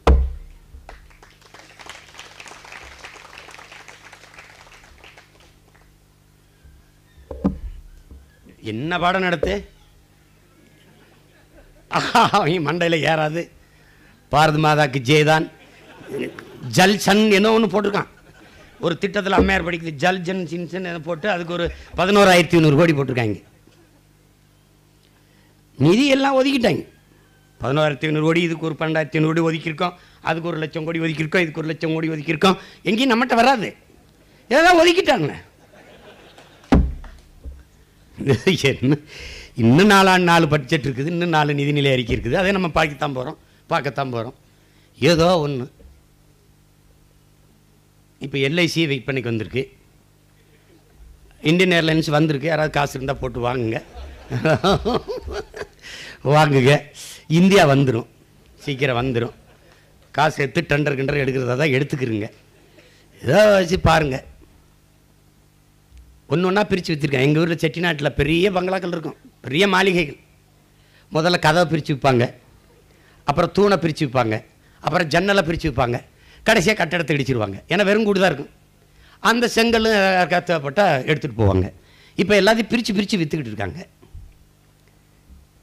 சரி, இந்தியன் ஏர்லைன்ஸை விற்கிற அந்த காசை வச்சு என்ன பண்ணுவேன்? அதுபோக இந்த வானூர்தி நிலையத்தை, வானூர்தி எல்லாம் தனியார் கொடுத்தாச்சு. ஆனால் 100 வானூர்தி நிலையம் புதுசாக போடுறேன். யாருக்கு நாங்கள் ஓடி பிடிச்சி விளையாடுறதா அதில்? ஐயோ, ஆகப்பெரும் அறிவாளிகள். ஒரு அமைச்சர் சொல்கிறான, சமஸ்கிருதம் படித்தா கொழுப்பு குறைஞ்சிரும்ன்றானே. சமஸ்கிருதத்தில் பேசினா கொழுப்பு குறைஞ்சிரும், நல்லா இருக்கும் அப்படின்னு. சரி, நீ தான் கொஞ்சம் பேச, நாங்கள் கேட்குறோம். கொஞ்சம் பேச தெரியாது, யாருக்குமே பேச தெரியாது. சமஸ்கிருதம் செத்த மொழின்ட்டு நான் கத்திரி கிடக்குறேங்க. சான்ஸ்கிரிட்னாவே டெட் லாங்குவேஜ் தான் அர்த்தம்ங்கிறான். சமஸ்கிருதம் செத்து போன மொழி, வெறும் புரோகித மொழி. மொத்தமாகவே 24,000 பேர் தான், 130 கோடி மக்கள் 24,000 பேர் தான் எங்க தாய்மொழி சமஸ்கிருதம் கொடுத்துருக்கான். 24,000 பேர். அதான் சத்யராஜ் ஒரு மேடையில் பேசினார். சமஸ்கிருதம் படிங்கிறாங்க. சரி, நம்மள தாங்க படித்து தொலைவுமேன்னு நானும் பார்த்தேன். அப்புறம் அது யார்கிட்ட பேசுறதுன்னு, அது கடவுளோட பேசுறதான். சரி கரும, நம்ம எந்த கடவுளோட பேச போறோம்னு வேணான்னு விட்டேன்றது. அது மாதிரி என்னவோ பாருங்க. ஏன் பாட்டம் கட்டின கோயில், கட்டினவன் தமிழன், கட்டப்பட்டது தமிழ் கடவுளுக்கு, கும்பிடுறவன் பூரா தமிழன், அங்கே கல் எத்தினவன் சாரம் கட்டினவன் பூரா எங்காலு. அதில் சமஸ்கிருதத்தில் மந்திரம் சொல்லணுமா? இந்த நாடு நாசமாக போனதுக்கு காரணம் என்ன தெரியுமில்ல? ஒரு நல்லது நடக்காததுக்கு, பருவத்துக்கு மழை பெய்யாததுக்கு, பட்னியாக கிடக்கிறதுக்கு எல்லாமே காரணம் மொழி புரியாமல் எங்காலும் ஏதோ சொல்லிருக்கான்னு கோவத்தில் இருக்கிறதான் பிரச்சனை. முன்னாடிலாம் பாருங்க, டக்குன்னு சிவன் முருகன்லாம் வந்திருக்கான். தப்புன்னு ஆடு மேய்ச்சிக்கிட்டு இருக்கான், மாடு மேய்ச்சிக்கிட்டு இருக்கான், அவன் பாட்டுக்கு இருக்கான். அவை வர்றா, அவ பாட்டுக்கு ஒரு பழைய துணியை கட்டிக்கிட்டு அப்படியே போகிறான். இவன் பெரிய அறிவில் பெரிய இவன் நினச்சி போனான். இவன் நம்ம தான் அறிவுக்கு பெரிய மூதாட்டின்ட்டு. அங்கே போனோன்னே ஒரு மாடு மேய்ச்சிட்டு இருக்கா ஒரு பையன். என்ன பாட்டி, ரொம்ப தாகமாக இருக்கா? ஆமாப்பா. உனக்கு பழம் உலுக்கி போடவா? சரி போடு. உனக்கு சுட்ட பழம் வேணுமா சுடாத பழம் வேணும்? பழத்தில் கூடவாப்பா சுட்டது சுடாது இருக்கு. ஆமாம் பாருன்னு போய் ஆட்டி விடுறான். நாவற்பழத்தை சத்துன்னு கீழே விழுகுது. தரையில் விழுந்தோடனே எடுத்து கிளவி சாப்பிட போடுவோம். மண் ஊட்டிருக்கணும், ஃபூனு ஊதிட்டான். என்ன பாட்டி, பழம் சூடாக இருக்கு இருக்கேன்ட்டான். தலை சுற்றிருச்சு. யாரா ஒருத்தன் நம்மளே பெரிய மண்டக்கருவம் பிடிச்சோன்னு நினச்சிக்கிட்டு இருந்தோம். அவ தலைக்கணத்தில் இருக்க அறிவில் நம்ம தான் பெரிய ஆளுன்னு. யாரா ஒரு பையன் அப்படி நம்மளை கேவலப்படுத்திட்டானே, யாரப்பா நீ, எனக்கு தெரியல, நல்லா பாருன்றான். பார்த்தா நம்ம ஆள் நிற்கிறான், நம்ம முருக பெரும்பாட்டேன். என்ன 1 2 நீ வரிசை பிடித்து பாடுங்கிறான். உன் தமிழ் அள்ளி பருகத்தான் நான் வந்தேங்கிறான். அவ்வையோட தமிழ். அவனுக்கு மந்திரம் சொன்னால் புரியாதுன்ட்டாங்க, நீசபாசைன்ட்டாங்க. இதுவரைக்கும் முருகன் எந்த வேண்டுதலையும் நிறைவேற்றலை. ஏன்? புரியும்படி அவனும் பேசலை.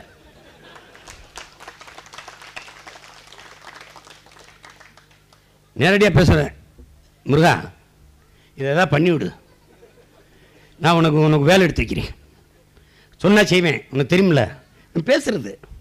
அப்படி பேசிக்கிட்டு இருந்தாங்க. எங்கள் பண்டாரம், எங்கள் வேளாளர், எங்கள் சலவை தொழிலாளி, எங்கள் வண்ணார், எங்கால் தான் பூஜை பண்ணிட்டு இருந்தான். இவங்க வந்து எங்கள் ஓதுவார்களை, புலிப்பாணி சித்தர்களை வெளியேற்றி விட்டு சமஸ்கிருதத்தை உள்ளே போட்டான். கோயில் ஐயா சக்திவேல் முருகனார் சொல்கிறார்ல, ஒரு ஊரில் ஒரு தெருவில் ஒரு பிணம் விழுந்துருச்சுன்னா கோயிலை இழுத்து மூடிடுவாங்க.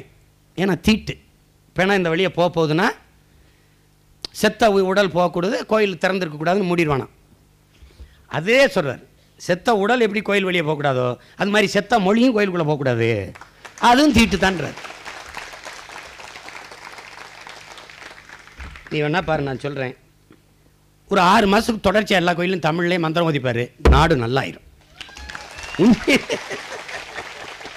இவருங்க உங்களால் நம்ப முடியுதோ இல்லையோ, மாவீரனுக்கு பிறந்த நாளைக்கு முருகன் கோயிலுக்கு போகணும். வடவள்ளி முருகன் கோயிலுக்கு போயாச்சு.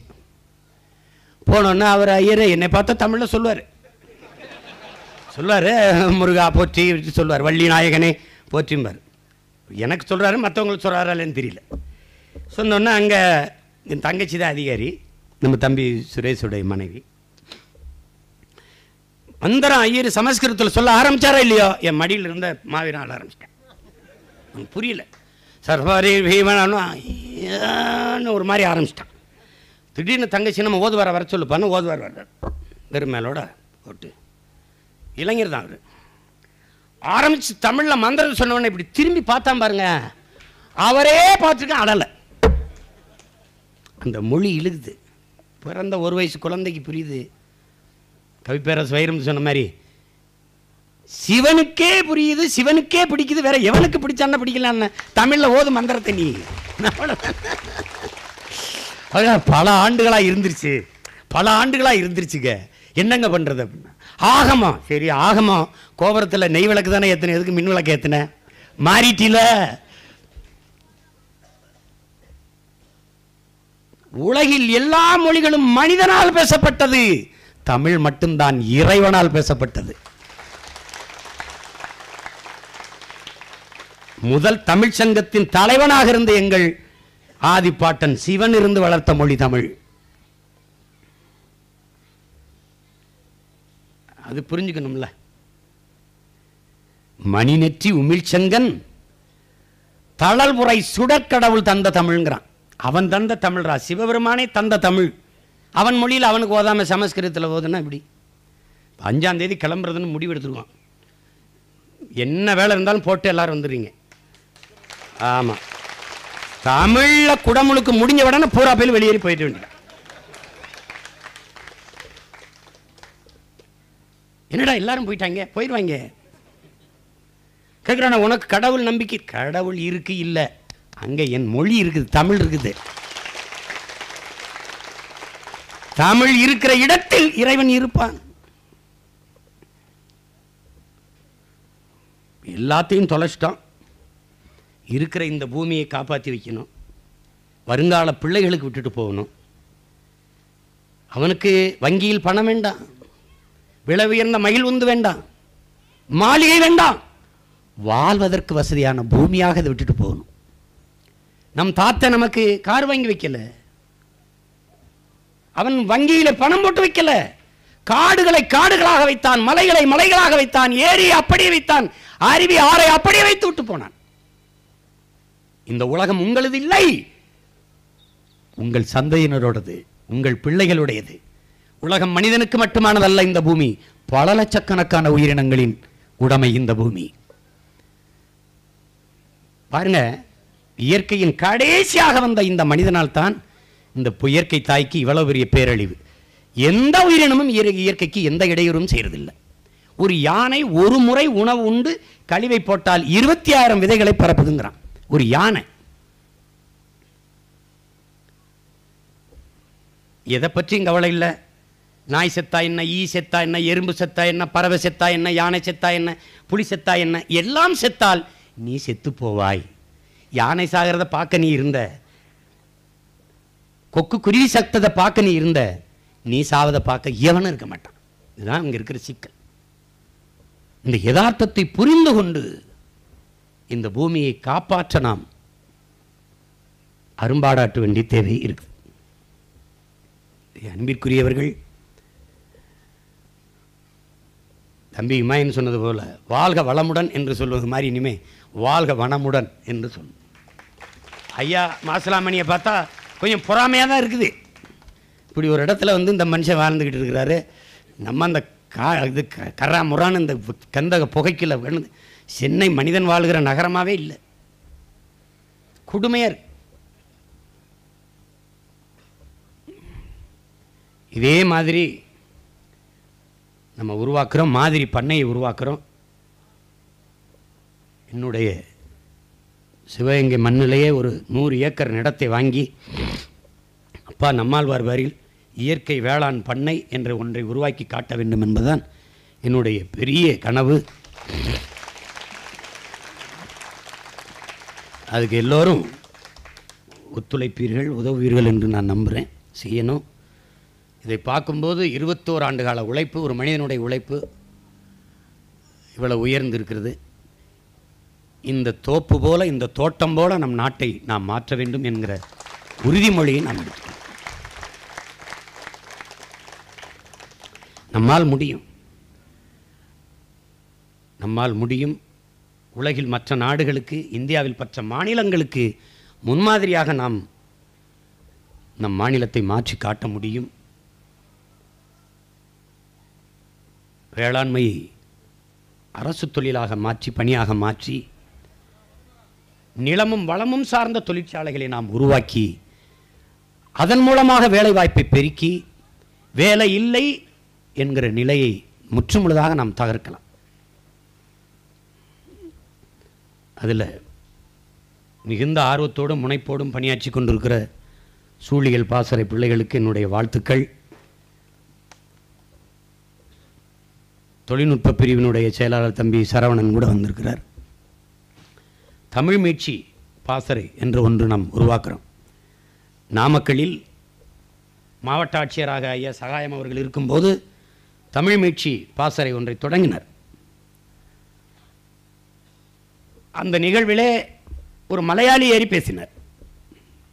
இன்னும் அந்த காணொளி இருக்கு, நீங்கள் தட்டி பார்க்கலாம். அவர் பேச வரும்போது பேசுகிறார், தமிழ் மீட்சி பாசறையில் மலையாளிக்கு என்ன வேலை என்று நீங்களாம் நினைக்கலாம். நினைக்கிறாங்க, கைதட்டுறாங்க எல்லாரும் கூட்டத்தில். அவர் சொல்றாரு, நினைக்கலாம். ஆனால் என் தாய்மொழி மலையாளம், என் தாய்மொழிக்கு தாய்மொழி தமிழ். அவர் பேசியிருக்கிறாரு, அந்த பதிவு இருக்கு. என் பாட்டி மொழி பட்டு போய்விடக்கூடாது என்பதற்காக பேரன் நான் பாடுபட வந்திருக்கிறேன் என்று சொல்றார்.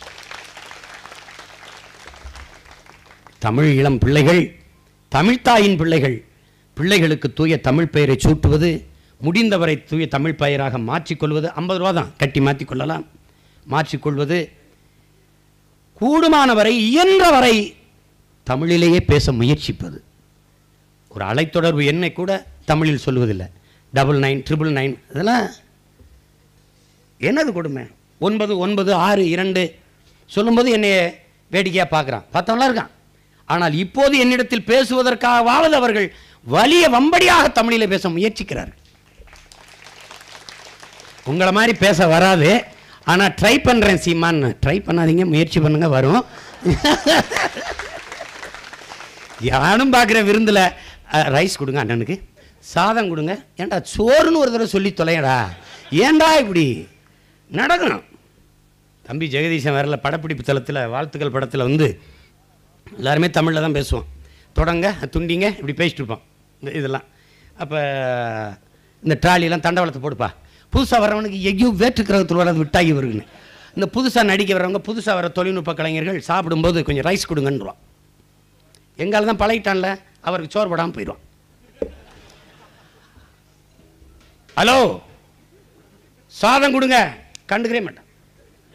பக்கத்து இருக்கேன், சோறுன்னு சொல்லி அதில் போட மாட்டாங்க, சோறுன்னு சொல்லு. சோறு எங்க சோறு கொடுங்க.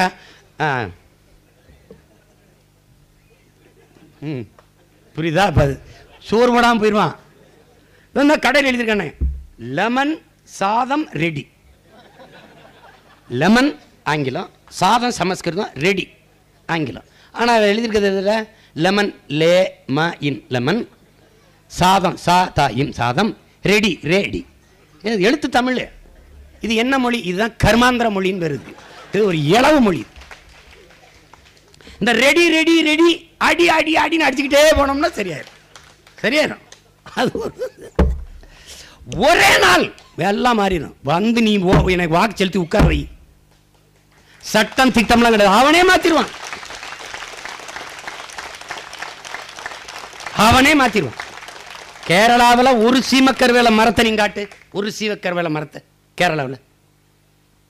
பிள்ளைகள் பள்ளிக்கூட பிள்ளைகள் ஒரு செடி, அந்த சீமக்கருவேல செடியை பார்த்தா பிடிங்கிறோம். பிடுங்கி கொண்டு போய் எந்த கடையில் கொடுத்தாலும் அந்த பிள்ளைக்கு ஒரு தின்பண்டம் அல்லது ஒரு ரூபா அல்லது 2 ரூபா 3 ரூபா காசு கொடுப்பான் கடைக்காரன், ஊக்கப்படுத்துவான். அவன் ரிக்ஷா ஓட்டுவான், தானி ஓட்டுவான், இது பண்ணுவான், சாதாரணமாக கூலி வேலை பார்ப்பான். ஒரு கட்டைப்பிடியை பிடிச்சிக்கிட்டு செய்தித்தாளை படிச்சுக்கிட்டு உலக அரசியலை போயிட்டு இருப்பான். அரசியல் பேசுவான். இங்கேயா முடிதிருத்தமா? தயவு செய்து அரசியல் பேசாதீர்கள். தேநீர் கடையா? தயவு செய்து அரசியல் பேசாதீர்கள். எங்கதான் போய் பேசுறது? ஒரு காலம் வரணும், தயவு செய்துங்க அரசியல் பேசுங்கள். பேசு. அரசியல் இல்லைன்னா என்ன இருக்குது உனக்கு? என்ன இருக்குது? ஒன்றும் கிடையாது. இந்த நாடு சட்டமன்ற பாராளுமன்ற ஜனநாயகத்தை விட்டுட்டு நீதிமன்றத்துக்கு போயிட்டு, எது ஒன்றுமே நீதிமன்றம் தான். நேரடியாக நீதிபதிகளை நிற்க வச்சு தேர்வு செஞ்சுட்டு போயிடலாம். எதுக்கு பிரதமர், எதுக்கு அமைச்சர், எதுக்கு பாராளுமன்ற உறுப்பினர்கள்? நீட்டு தேர்வு அது பேச்சுக்கே இடமில்லை. நீதிமன்றம் நீ யாரு சொல்றதுக்குங்கிற? நீ யார்? உன் வேலை என்ன? நீ யார்? நீ கொலை செஞ்சுட்டு வரானா, கொள்ளையடிச்சிட்டு வரானா, பெண்களை வன்புணர்ச்சி செஞ்சுட்டு வரானா, ஊழல் செஞ்சுட்டு வரானா, லஞ்சம் பெற்று வரானா, அவனுக்கு என்ன உன்னுடைய சட்டப்பிரிவில் தண்டனை இருக்கோ அதை கொடுத்து தண்டிச்சு உள்ள அனுப்பு. அதான் உன் வேலை. நீ இதை படிக்காத, இதை படி, இதெல்லாம் சொல்றதுக்கு நீ யாரு? உன் வேலை என்ன? வேலை என்ன? படிக்கிறதுக்கு அரசின் கொள்கை முடிவில் தலையிடாதான், குடிக்கிறதுக்கு அரசின் கொள்கை முடிவில் தலையிட. அது அரசின் கொள்கை முடிவு தலையிட முடியாது. ஆனால் படிக்கிறதுக்கு அரசின் கொள்கை முடிவில் தலையிடுமா? நீட்டு தேர்வு அது கட்டாயம். 5ஆம் 8ஆம் பொதுத் தேர்வு அது கட்டாயம். இப்ப என்ன கூடுதல் 1 மணி நேரம் வகுப்பு நடக்குமா? சிறப்பு பயிற்சி நடக்குமா?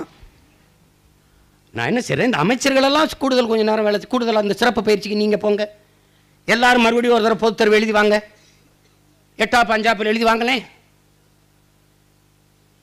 இந்த திட்டங்களை இப்படி ஒரு வரைவை வகுக்கிற நீங்கள் எல்லாம் எந்த 5ஆம் பொதுத் தேர்வு எழுதினீங்க, 8ஆம் பொதுத் தேர்வு எழுதி வந்தீங்களா? ஒரு கொடுங்கோன்மையை நிகழ்த்தி கொண்டிருக்கிறார்கள். பிள்ளைகளை பிள்ளைகளாக வளர விடுவதே இல்லை. பார்க்கும்போது பள்ளிக்கூடமா கல்லூரியா மதிப்பெண்ணா தான் பார்க்கறது.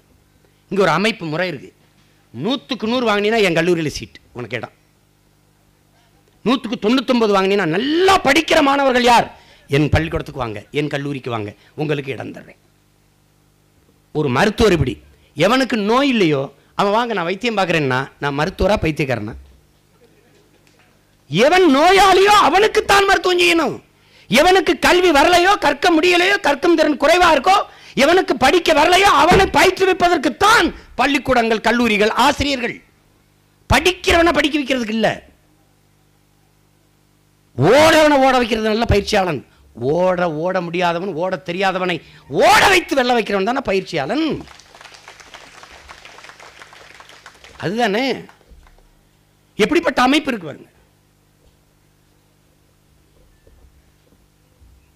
பிதுக்க முடியல. இல்லைன்னா ஓட கலெக்டர் மாதிரி இருந்துச்சுன்னா கழட்டிட்டு மதிப்பெண்ணை உள்ள வச்சு தச்சிருவாங்க மண்டைக்குள்ள. பர்பஸையை பிதுக்குவது போல பிதுக்கிறான் மனித மூளையை. எல்லாவற்றையும் மாற்றணும். சமூக மாற்றம்ங்கிறது புரட்சியாளர் பகத்சிங் சொன்னது வெளிப்படையாகவே அநீதிகளால் கட்டமைக்கப்பட்டுருச்சு இந்த சமூகம். உங்களுக்கு தெரியுது அநீதி நடக்குதுன்னு, தடுக்க முடியல. அதனால இந்த அநீதிகளால் கட்டமைக்கப்பட்ட சமூகத்தை தகர்த்து விட்டு முற்றுமுழுதாக புதிய சமூகம் படைப்பதற்கு பேர் தான் புரட்சி. அப்படிப்பட்ட புரட்சிக்கு நாம் தயாராகணும். சூழியல் பாசறைங்கிறது, சூழியல் பாசறையில் இருக்கிற பொறுப்பாளர்கள் தான் இந்த பணியை செய்யணும்னு நினைச்சால் அது பைத்தியக்காரத்தனம். நாம் தமிழர் கட்சியே சுற்றுச்சூழல் பாசறை தான். நாம் தமிழர் கட்சியே ஊழல் ஒழிப்பு பாசறை தான். நாம் தமிழர் கட்சியே வீரத்தமிழர் முன்னணி தான். நாம் தமிழர் கட்சியே தமிழ் மீட்சி பாசறை தான். பிரிச்சு கொடுக்குது, வேலையை பிரிச்சு கொடுக்குது, பிரிச்சுக்கிறோம். அது சார்ந்து இந்த வடிவமைப்பு, இந்த பிள்ளைகள் இல்லைன்னா இப்போ நானும் அன்பு திணறசை உட்காந்து செஞ்சுட்டு இருக்கணும். இதெல்லாம் அவர்களா செய்து கொண்டார்கள். தனித்த ஆற்றல் ஒவ்வொருக்கு இருக்கு. கல்வி என்பது என்ன சொல்றார் விவேகானந்தர், என்ன சொல்றாரு, ஒவ்வொரு மனிதனுக்குள்ளும் தனித்த ஆற்றல் இருக்கு, அதை கண்டுணர்ந்து வெளிக்கொணரணும், அதான் கல்வி.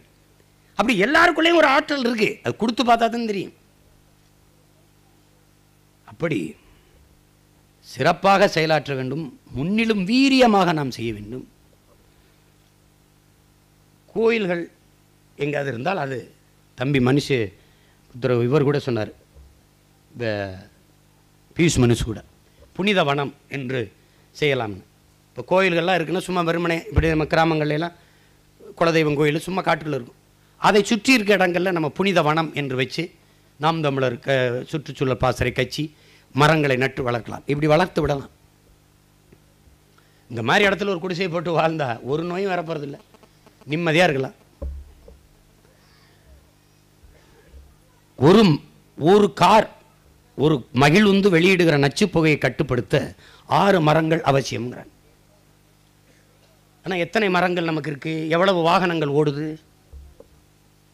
கனடாங்கிற ஒரு நாடு, உங்களால் நம்ப முடியுதா பாருங்க, ஒரே ஒரு மனிதனுக்கு 10,000 மரம் வச்சிருக்கு. ஒரு மனிதனுக்கு 10,000 மரம். இந்தியா 28 மரம் தான் வச்சிருக்குன்னு அது சொல்லுது, இருக்குதா இல்லையான்னு தெரியல. ஒரு நாட்டின் நிலப்பரப்பில் 3 1 பங்கு காடுகள் இருக்கணும், 33 விழுக்காடு காடு இருக்கணும் அந்த நிலப்பரப்பில். ஆனால் இந்தியா சொல்லுது 13 விழுக்காடு தான் காடுகள் இருக்குதுன்னு சொல்லுது. 33 அங்கே இருக்கு, 13 அங்கே இருக்கு. சரி, இதை வளர்த்து எடுக்க அதுக்கு முயற்சி நடக்குதா? இந்த நிதிநிலை அறிக்கையில் வனத்திற்கு ஏதாவது திட்டங்கள் இருக்குதா? ஒன்றும் இல்லை.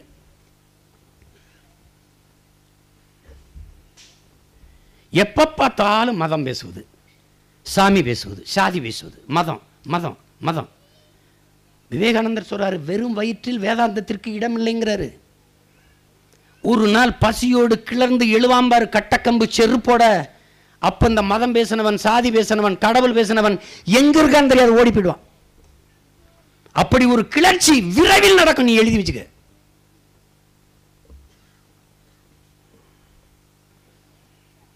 பதினேழு கோடி பேர், அவனே சொல்றான், ஒரு ஆண்டு ஒன்றுக்கு 10 லட்சம் கோடி இந்தியா செலவு செய்து, ஆனால் 17 கோடி பேர் இரவு உணவு இல்லாமல் உறங்க போறாங்க.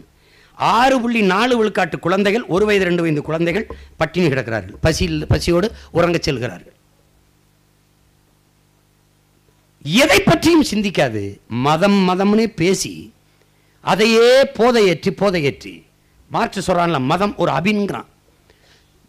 ஐயா மு மேத்தா என்கிற கவிஞர் சொல்றார், மனிதனுக்கோ யானைக்கோ மதம் பிடித்தால் அழிவுதான், அதான் மிஞ்சும், வேற எதுவும் மிஞ்சாது. அது தமிழ் இளம் தலைமுறையினர் அதை கடந்து பூமியை நேசிக்கணும். மண்ணை காப்பாற்றுகிற அரசியலை செய்யாது, அதில் வாழ்கிற ஒற்றை உயிரினமான மனிதனை காப்பாற்றுகிற அரசியல் செய்வதில் அர்த்தமில்லை. இப்போதெல்லாம் திருமண வீடுகளில் நம் பிள்ளைகள் மரக்கன்றுகளை கொடுப்பதை நாம் பார்க்கிறோம். பிறந்த நாள் எந்த விழாவானாலும் கொடுக்கறதை பார்க்கிறோம். நம்மை பார்த்து நிறைய இப்பெல்லாம், அன்னைக்கு ஒரு திருமண வீட்டுக்கு போறேன், சம்பந்தம் இல்லை, ஆனால் அவன்லாம் மரக்கன்று கொடுத்துட்டு இருக்கான். மரங்களை வளர்ப்பது பிரச்சனை இல்லை, நம் பாரம்பரிய மரங்களை நட்டு வளர்க்கணும். நம் மரங்களில் தான் பறவைகளுக்கு உணவு இருக்கும், பறவைகள் கூடு கட்டும். சீமக்கருவேல யூக்கலிப்டஸில் எங்கே ஒரு பறவை கூடு கட்டி காட்டு பார்ப்போம்? கட்டாது.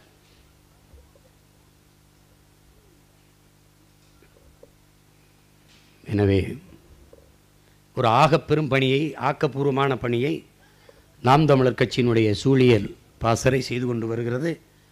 அதில் செயலாற்றுகிற பிள்ளைகள் ஒவ்வொருவருக்கும் என்னுடைய புரட்சி வாழ்த்துக்களும் நன்றியும்.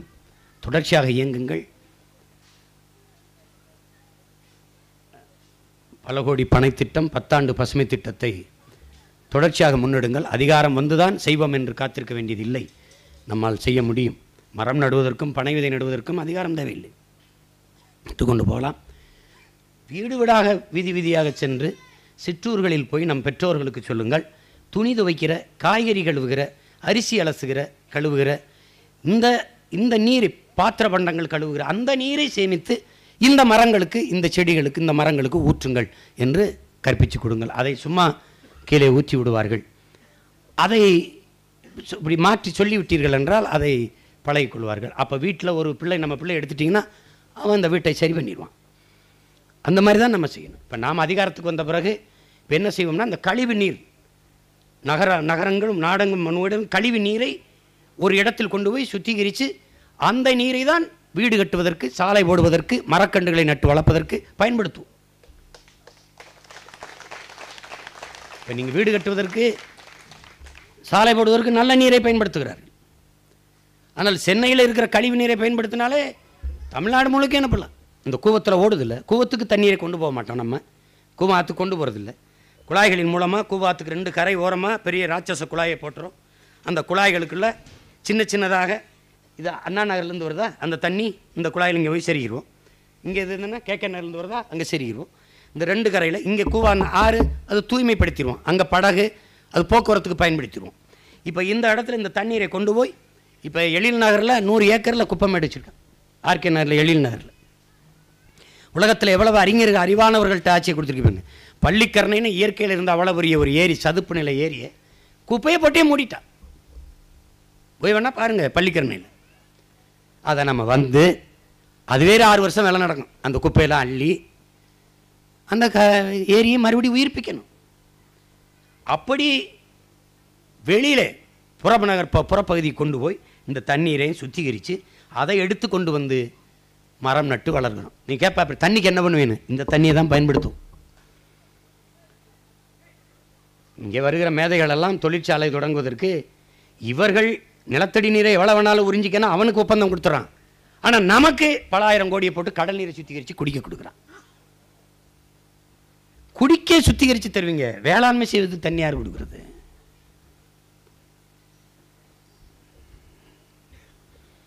இது எல்லா கொடுமைக்கும் ஒரு மாற்றாக நாம் தமிழர் கட்சி ஒரு புரட்சிகர அரசியலை முன்னெடுக்கிறது. அதிலே சுற்றுச்சூழல் பாசறை தொடங்கி நாம் சிறப்பாக செய்து வருகிறோம் என்கிற பெருமிதம் நாம் தமிழர் கட்சி பிள்ளைகள் ஒவ்வொருவருக்கும் இருக்கணும். கட்டமைப்பு வேகமாக நடந்து கொண்டிருக்கிறது. அது முடிந்த பிறகு சூழியல் பாசறைக்கு மாவட்டம் தோறும், தொகுதி தோறும் பொறுப்பாளர்கள் எடுக்கப்பட்டு நியமிக்கப்படுவார்கள். அந்த பொறுப்பாளர்களை இதை போல சந்திப்போம். அதுபோல ஊழல் ஒழிப்பு லஞ்ச பாசறை, அதுபோல வீரத்தமிழர் முன்னணி, தமிழ் மீட்சி படை, எல்லா பாசறைக்குமான பொறுப்பாளர்கள் மாவட்டம் தோறும் நியமிக்கப்படுவார்கள்.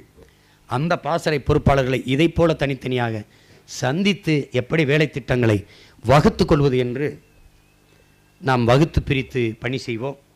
இப்போது சூழியல் பாசறை சிறப்பாக செயலாற்றுகிறது. என்னுடைய பாராட்டுக்கள். மேலும் மேலும் சிறப்பாக நீங்கள் செயலாற்றுங்கள்.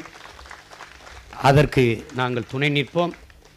ஒவ்வொருவரும், நாம் தமிழர் கட்சி பிள்ளைகள் ஒவ்வொருவரும் வனம் செய்வோம் என்று உறுதியேற்க வேண்டும். மரம் நடுவதை தன் பிறவி பயனாக, பணியாக நாம் எல்லோரும் ஏற்று செய்ய வேண்டும் என்று அன்போடு உங்களை வேண்டுகிறேன். அதிலே ஒரு அருமையான மனிதர், மரம் மாசிலாமணி என்ற மகத்தான மனிதர் நமக்கு இந்த சூழியல் பாசறைக்கு தலைவராக வைத்திருக்கிறார். செயலாளராக இருந்து பணி செய்கிற வெண்ணிலா அவர்கள், அவர் பணிக்கு ஊடாக இது குறித்து சிந்தித்து அதிகமாக செயலாற்றுவது பெருமையாகவும் மகிழ்ச்சியாகவும் இருக்கிறது. அவருக்கு என்னுடைய பாராட்டுக்கள். அவரோடு இணைந்து பணி செய்கிற தம்பி வித்யாசாகர், வஜிரவேல், தம்பி சீலன், தங்கை சுனந்தா போன்றவர்களுக்கெல்லாம் என்னுடைய பாராட்டுக்கள். தொடர்ச்சியாக இயங்குங்கள். தம்பி பனை சதீஷ் அவர்களுக்கு என்னுடைய பாராட்டுக்கள். அவர் நம்முடைய அமைப்பில் இல்லாது அவர் தனியாக பனை விதைகளை நட்டு அவர் வளர்த்து வருகிறார். அவருக்கு நம்முடைய பாராட்டுக்களை தெரிவிக்க கடமைப்பட்டிருக்கிறோம். அப்படி எனவே இந்த சந்திப்பு நம்மளை மேலும் ஊக்கப்படுத்தும், இன்னும் விரைந்து செயலாற்ற உங்களை செய்யும் என்று நான் நம்புகிறேன். இவ்வளவு தூரம் பயணித்து நீண்ட தூரம் வந்து போகிறதே என்று இருந்தேன். ரொம்ப தொலைவாக இருக்கே என்று. ஆனால் இந்த இடத்திற்கு வருவதற்கு எவ்வளவு தூரம் வேணாலும் பயணித்து வரலாம். இப்படி ஒரு முன்மாதிரியான ஒரு எழிற்சோலையை உருவாக்கிய ஐயா மரம் மாசிலாமணிக்கு என்னுடைய பாராட்டுக்கள், நன்றி. இந்த தோப்பை போல இந்த நாட்டை நீங்கள் மாற்ற வேண்டும் என்று அன்போடு உங்களை கேட்டுக்கொள்கிறேன். நம் பிள்ளைகளுக்கு இன்னும் நீங்கள் நிறைய ஆலோசனைகளை தர வேண்டும். என்னுடைய தம்பி காசிராமன் போன்றவர்கள் கட்சியில் தான் இருந்தார். நான் தான் அவரை இந்த சூழியல் பாசறைக்கு போ என்று அனுப்பிவிட்டேன். ஆனால் அவனுக்கு இதில் ரொம்ப ஆர்வம். அவன் ஒரு ஆளாக அவன் கிராமத்திலே கிணறை வெட்டி பல ஆயிரக்கணக்கான மக்களுக்கு தண்ணீரை கொடுக்குறான். நான் கூட சொன்னேன், ஒரு பதவியும் இல்லாமல் இப்படி சேவை செய்கிறவன் பதவிக்கு வந்தால் எந்த அளவுக்கு சேவை செய்வான் என்று. மக்கள் அதையெல்லாம் பொருட்படுத்துவதில்லை. ஓடாந்துறையை ஒரு முன்மாதிரி கிராமமாக மாற்றி காட்டிய மனிதன் ஐயா சண்முகத்தையே தோக்கடித்த மக்கள் இவர்கள். பெருந்தலைவரையே தோக்கடித்தவர்கள் நம். அந்த வரலாறுலாம் நமக்கு வரும்ல. இப்போ காமராஜரை வெல்ல வச்சுருந்தா அது வரலாறாக இருக்காது. இப்போ ஓடாந்துறையில் ஐயா சண்முகம் வென்றிருந்தாருன்னா அது செய்தி இல்லை. தோக்கடித்தார்கள். ஓ, தமிழர்கள் அவ்வளவு நல்லவர்கள். படிப்பினை நாம் தான் 10 வருஷமாக கத்தி பார்க்குறோம். பேசுகிறதுக்கு ஒன்றும் இல்லைங்கிற அளவுக்கு பேசிட்டோம். ஆனாலும் காதில் விழலை. அதை பற்றி கவலை இல்லை. ஏன்? நாம் வாக்குக்கானவர்கள் அல்ல, மக்களின் வாழ்க்கைக்கானவர்கள். ஓட்டுக்கான கூட்டம் அல்ல, இது இந்த நாட்டுக்கான கூட்டம். நாம் தொடர்ச்சியாக பணி செய்வோம். மக்கள் என்று நம் மீது நம்பிக்கை வருவதோ அன்று நமக்கு தரட்டும். இல்லைன்னா ஒன்றும் இல்லை. இது எவ்வளவு நிறைவாக இருக்கு, எவ்வளவு நிறைவாக இருக்குது. இந்த வேலையை செய்கிறோம், நாங்கள் மரம் நடுறோம். என் பிள்ளைக்கு நான் ஒரு காடை கொடுத்துட்டு போகிறேன், ஒரு மரத்தை வச்சுட்டு போகிறேன். சுவாசிக்க காற்றை கொடுக்க போகிறேன், குடிக்க நல்ல நீரை கொடுக்க போகிறேன், பாதுகாப்பான சூழலை தரப்போகிறோம் என்பதை விட உன் பிறவிக்கு ஒன்றுமே அர்த்தம் இல்லை. அதை செஞ்சுட்டு போதும். அதான் ரொம்ப முக்கியம். ஒற்றை மனிதரால் இப்படி ஒரு சோலையை உருவாக்க முடியும் என்றால் ஒட்டுமொத்தமாக நாம் இணைந்து இந்த நாட்டை இப்படி ஒரு சோலையாக மாற்ற முடியும். மாசேத்துன்னு சொன்னது போல மனிதர்கள் தான் 1 லட்சம், கைகள் 2 லட்சம்னாரு. அது மாதிரி நாம் பெரிய கூட்டம், அதிலும் நமக்கு கைகள் மிக அதிகம். கோரிக்கைகள் நிறைவேறும் வரை கோடிக்கைகள் இணைந்து போராடுவோம் என்றது போல நம் இலக்கை நிறைவேற்ற எல்லோரும் கூடி பணியாற்றுவோம். உங்கள் அனைவருக்கும் என் அன்பு நிறைந்த வாழ்த்துக்களும் வணக்கம்.